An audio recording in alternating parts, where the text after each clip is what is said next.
Assalamualaikum warahmatullahi wabarakatuh.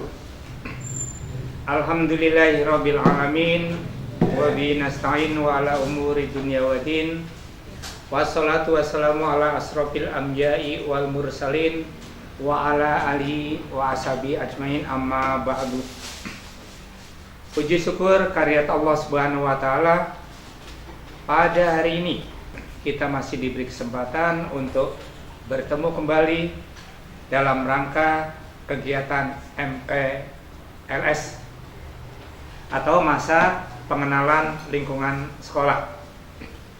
Sebelumnya, seperti biasa, salam semangat, salam sehat, dan salam untuk giat mengikuti MPLS. Minggu lalu atau beberapa hari yang lalu, bukan minggu yang lalu, beberapa hari yang lalu, Pak Harjo sudah memberikan materi pendidikan karakter. Untuk kali ini, Bapak akan menyampaikan tentang kurikulum. Sekali lagi, kegiatan hari ini, materi yang akan Bapak sampaikan yaitu tentang kurikulum. Kita sering mendengar masalah kurikulum, namun di antara kita atau bahkan sebagian besar tidak tahu apa itu kurikulum. Nah, kita akan mencoba mendefinisikan atau mengartikan tentang kurikulum. Apa itu kurikulum? Kurikulum adalah seperangkat pelajaran dan program pendidikan di suatu lembaga pendidikan. Jadi kurikulumnya ada kaitannya, itu istilahnya di sebuah lembaga. Apa maksudnya kurikulum itu? Bahwa kurikulum bertujuan untuk mencapai visi dan misi sekolah. Di SMP kita, SMP Negeri 2 Kramat, sudah menggunakan kurikulum 13 atau K13. Waktu atau lamanya kurikulum yang ada di SMP 2 Kramat dengan menggunakan sistem K13, saat-saat waktu normal itu 40 jam pelajaran. Ya. Oh maaf, bahwa di masa normal setiap jamnya, setiap mata pelajarannya 1 jamnya, masa normal itu 40 menit. Sedangkan di masa COVID, nah, seperti sekarang ini, itu lama pelajaran 1 jamnya 30 menit. Ya. Sekarang rentang waktu PJJ. Nanti bisa kita lihat pada strukturnya. Situ ada pembagian mata pelajaran apa saja ya yang ada di SMP kita. Ya, terdiri dari berapa mata pelajaran, berapa jam pelajarannya. 1 jamnya bisa kalian lihat pada tayangan videonya. Untuk rentang waktunya tadi, bahwa kurikulum 13 SMP Negeri 2 Kramat, rentang waktunya Senin sampai dengan Sabtu, dimulai dari jam 7.00 sampai dengan jam 12.45 menit ketika waktu normal.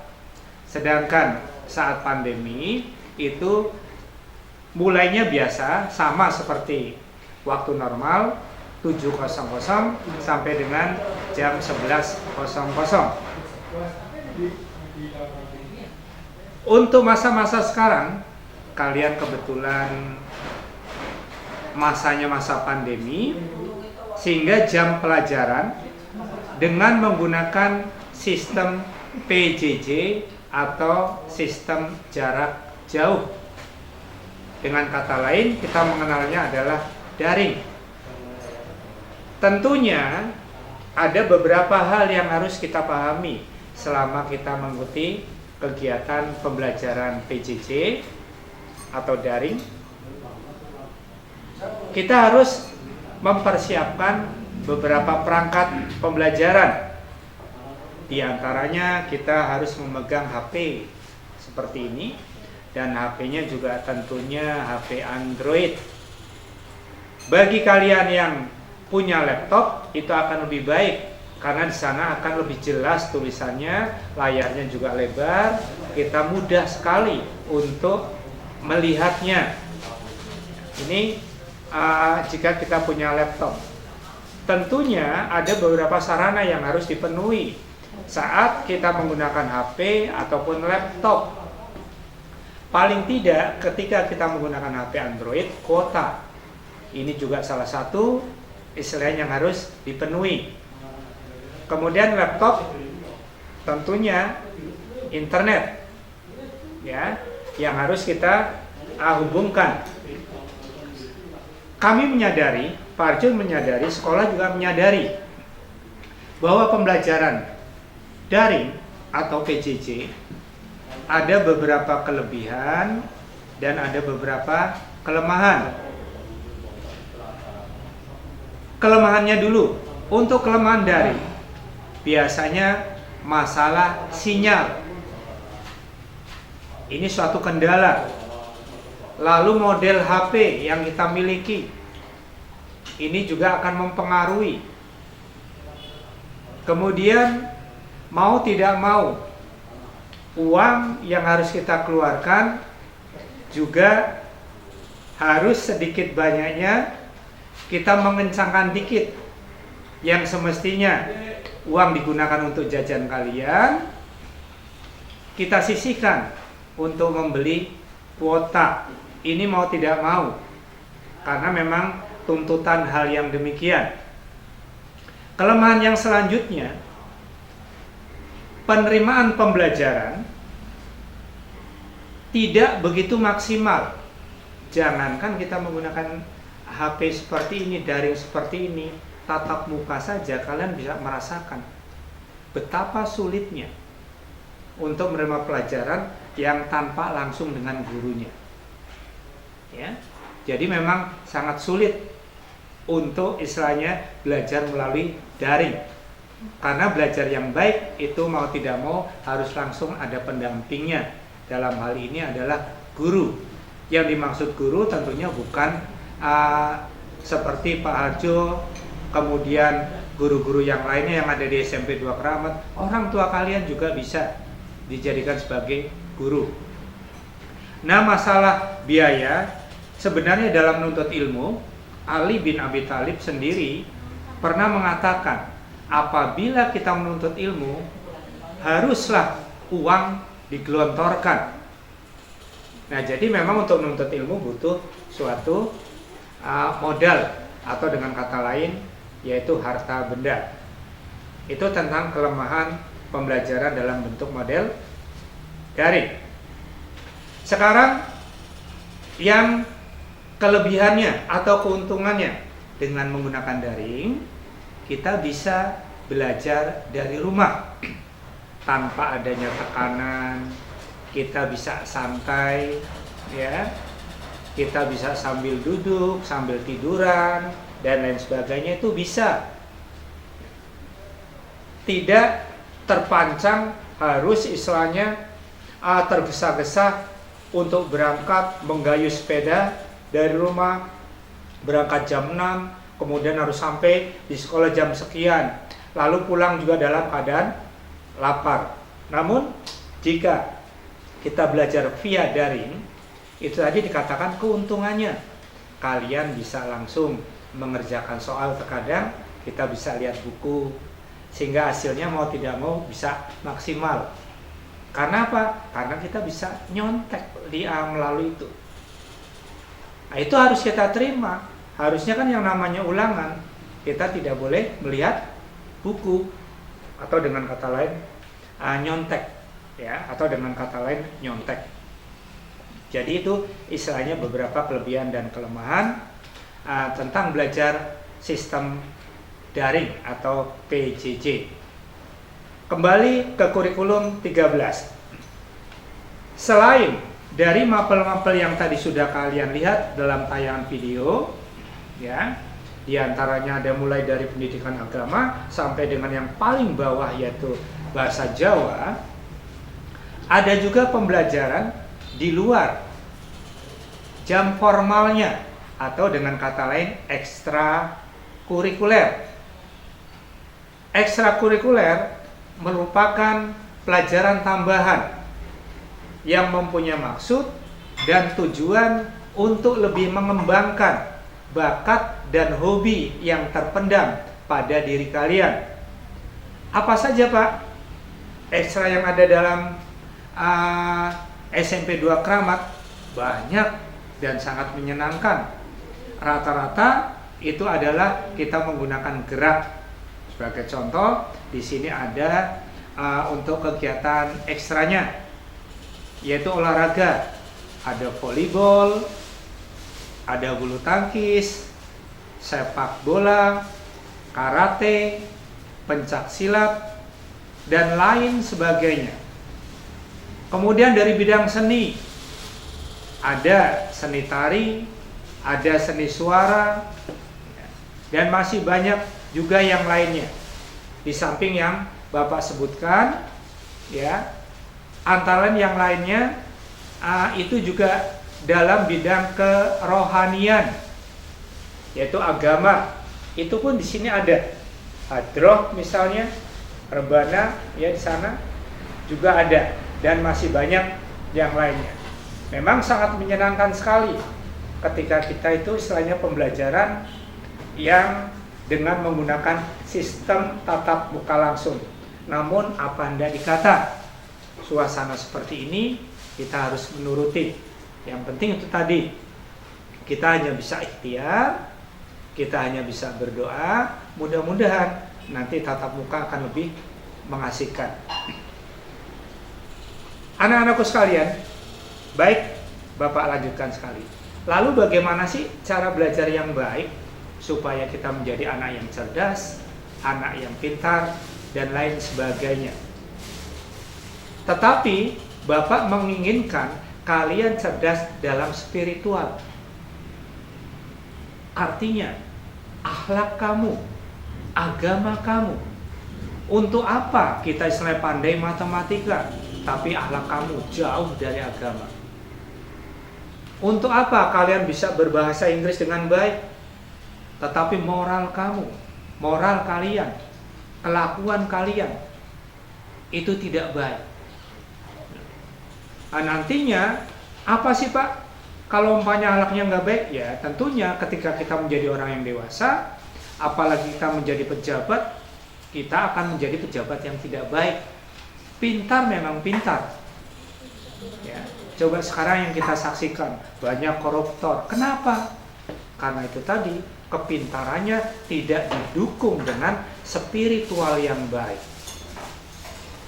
Jadi kemarin Bapak menyampaikan tentang karakter. Nah, disinilah tujuannya karakter itu, supaya kita akan menjadi siswa yang baik.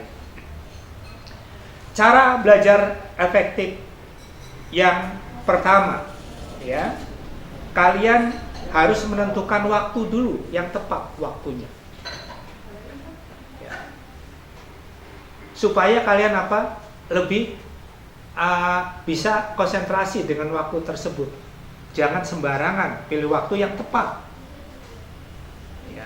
Saat apa? Saat kalian fresh, atau saat kalian sedang istilahnya dalam keadaan bugar. Kemudian tempat belajar kalian rapi, bersih, itu merupakan salah satu syarat supaya kamu dalam belajar akan merasa senang. Nah, apabila tempat kalian, kamar kalian untuk sarana belajar tidak tersusun dengan rapi, berantakan, dan lain sebagainya, ya, itu akan membuat suasana tidak senang. Nah, mungkin dalam video terkadang kamu melihat ada yang istilahnya menggunakan meja dengan baik, tapi nggak perlu istilahnya kamu meniru dengan meja itu. Sesuaikan dengan kemampuan orang tua kita. Kalau memang tidak punya meja belajar, ya silakan cari meja belajar yang lain. Apakah kita sambil telungkup misalnya di lantai kita menulis, ya meskipun dengan susah payah, tapi ciptakan suasana yang enak. Selain menentukan waktu dan juga merapikan tempat belajar, kita fokus saat belajar. Kalau kalian sedang mengikuti tentang pembelajaran seni suara, seni tari, ya bahasa Inggris dan lain sebagainya, fokus. Apabila sedang belajar matematika, kalian fokus dengan matematika, jangan pikirannya kesana-sana. Artinya fokus apa? Satu titik. Kadang-kadang ada kita belajar matematika, tapi pikiran kita memikirkan apa, Pak? Memikirkan hal yang lain, ya, memikirkan, apalagi anak-anak sekarang kan pubernya lebih cepat, memikirkan pacarnya dan lain sebagainya. Nah, itu sekedar intermezzo aja. Boleh nggak sih Pak pacaran? Jawabnya apa? Kalau kalian? Oh ya, jika ada yang mengatakan boleh, ya boleh pacaran. Yang tidak boleh adalah melakukan dalam pacaran yang tidak baiknya atau yang dilarang oleh agama. Itu yang tidak boleh, ya. Selanjutnya, kalau umpamanya kalian dalam belajar kemudian merasa lelah, rehat sejenak, olahraga sejenak dengan cara apa? Stretching, ya. Misalnya kan penguluran tangan seperti ini, ya, kalau kita ngantuk kemudian kita gerak-gerakan tangannya, minta izin dengan Bapak dan Ibu guru misalnya, keluar sebentar, tapi jangan jadikan suatu kebiasaan. Mohon izin saja, boleh nggak Pak kalau umpamanya saat tatap muka kita sedang belajar lalu minta izin keluar? Boleh, alasannya harus tepat, alasannya harus istilahnya ini pas. Caranya gimana Pak? Mengancungkan tangan lalu maju. Pak, Ibu, mohon maaf, izin waktu sebentar untuk keluar, ya. Ini mata nggak karuan sekali, rasanya ngantuk sekali. Tentu Bapak dan Ibu guru akan memberi izin, silakan, tapi jangan lama-lama, ya. Tapi jangan lama-lama, ya. Itu cara-cara untuk belajar yang efektif. Nah, itulah sekedar gambaran mengenai kurikulum. Semoga bermanfaat. Sekali lagi, bahwa yang dimaksud dengan kurikulum merupakan perangkat pelajaran dan program pendidikan di suatu lembaga pendidikan, ya. Apa maksudnya? Apa tujuannya? Tujuannya itu tadi, yaitu untuk mencapai visi misi di sekolah kita. Apa visi visinya di SMP Negeri 2 Keramat? Nanti bisa kalian baca sendiri. Di sana nanti ada tulisan visi misinya itu apa, ya.